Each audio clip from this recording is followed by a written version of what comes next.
최근에도 그렇고 예전에도 유명인들이 단속에 걸려서 뉴스에 나는 경우들이 많은데요. 맨정신일 땐 괜찮다가 술을 마시고 나면 판단력이 흐려지는 것이 참 안타깝습니다. 그렇다고 옹호하는 것은 아니지만 어느 정도 고개를 끄덕일 수 있는 경우에 대해서도 인정이 되지 않을까 걱정이 되네요. 술을 마시고 나서 운전을 하는 것에 대해선 당연히 벌을 받아야 하는 것이 맞다고 생각합니다. 그러나 모든 경우에서 무조건적으로 처벌을 하는 것은 아니라고 여겨집니다. 간혹은 거의 대부분의 사람들도 인정할 수 있는 경우도 있거든요. 그래서 나라에서도 법적으로 음주운전 면허 취소 기간을 줄여주는 제도가 있습니다. 유의 신청과 행정심판, 행정소송을 할 수 있는 것인데요. 어느 누구나 신청은 가능하지만 그렇다 해서 아무나 구제가 되는 것은 아닙니다. 처벌 기준은 어느 정도 기본 틀이 정해져 있지만 그 또한 벗어나는 경우가 있습니다. 위의 제도의 경우에도 많은 위원들 중 지정이 된 위원회에서 판단을 하는데 다양한 결과가 나오게 됩니다. 구제가 되기는 너무 힘들겠다 싶었던 경우에도 인용 판결이 나는 경우가 있기에 한 번은 해볼 만합니다. 일련의 절차가 어떤 식으로 진행이 되고 대처를 어떻게 해야 하는지 알려드리겠습니다.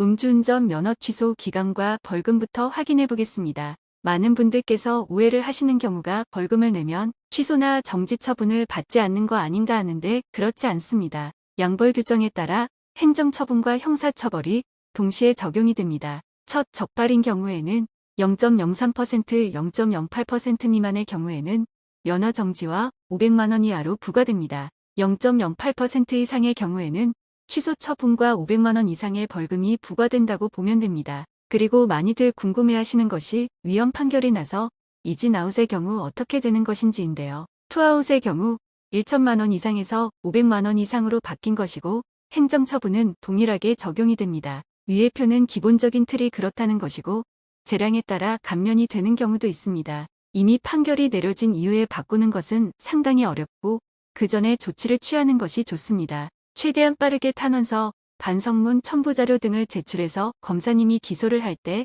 약하게 하는 방법입니다. 8년이 넘는 기간 동안 이 분야만 진행을 해오면서 통계를 보면 확실히 이런 부분에서 효과가 있다고 느낍니다. 예를 들어 보통은 800만 원 정도 나오는 것이 600만 원 정도로 나온다든지 하는 것입니다. 검사님께서 직접 전화를 걸어와서 한참 동안 얘기를 나눈 적도 있고 그때는 상당히 적은 금액으로 나왔습니다. 기준 아래인 500만 원 이하로 나와서 저희도 놀랬었던 기억이 있습니다. 행정심판을 청구하면서 조건만 맞다면 유의 신청도 같이 신청을 하는데요. 각각 처리하는 기간이 달라서 가능한 것이고 어디라도 인용이 되면 110일의 면허 정지로 바뀌게 됩니다. 음주운전 면허 취소 기간을 줄일 수 있는 가장 좋은 방법이 되는 것이죠. 위의 방법들이 실패할 경우 행정소송을 최후의 수단으로 할 수는 있지만 가능성이 매우 희박합니다. 간혹 소송까지 진행을 해주겠다며 비싼 수임료를 요구하는 곳들이 있는데 유의하시기 바랍니다. 1년 또는 2년 이상의 기간을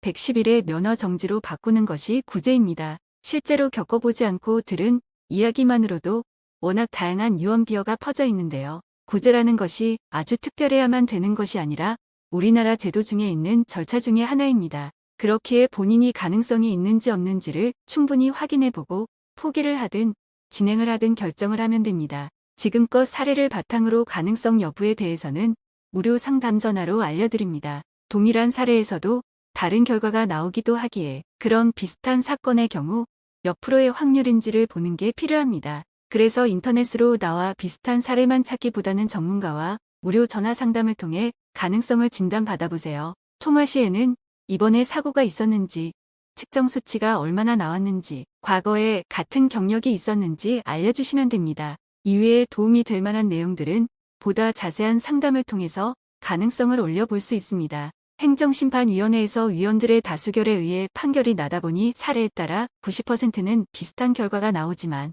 간혹 예측하지 못한 결과가 나오기도 합니다. 가능성이 거의 없으니 포기하는 것이 좋겠다고 권했지만 그래도 해달라고 하신 분이 구제되기도 하였습니다. 주관적인 부분이 있을 수밖에 없는 사람이 하는 일이라 100% 예단할 수는 없는 것입니다. 흔치 않은 사례이긴 하나 세 번째인 경우 수치가 0.18이었던 분도 구제가 되기도 했죠. 대리를 이용해서 집에 갔다가 주차만 한 경우 주차된 차를 옮겨달라 해서 옮기다 걸린 경우 등은 좀 더 잘 되는 편입니다. 이런 제도가 있다는 것 자체가 혹시나 억울할 수 있는 부분이 없나 살펴보는 것이기에 너무 희망을 버리지 마세요. 잘못한 것은 당연히 인정을 하고 처벌을 받겠지만 그렇다고 너무 걱정해서 나쁜 마음을 먹어서는 안 됩니다. 당장에 예상치 못한 일로 인해 상당히 고통스럽겠지만 그렇다고 인생이 끝나는 건 아닙니다. 다시는 이런 일이 생기지 않게 하겠다고 마음먹고 가족을 생각하면서 살아가면 어떻게든 사라집니다. 지금은 너무나도 힘들겠지만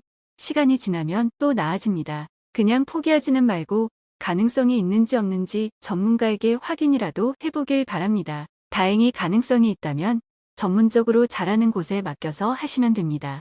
행정심판은 여러 번 할 수 있는 게 아니라 단 한 번의 기회만 있기에 신중하게 준비해서 해야 합니다. 이상으로 음주운전 면허 취소 기간을 줄이는 방법에 대해 알려드렸습니다.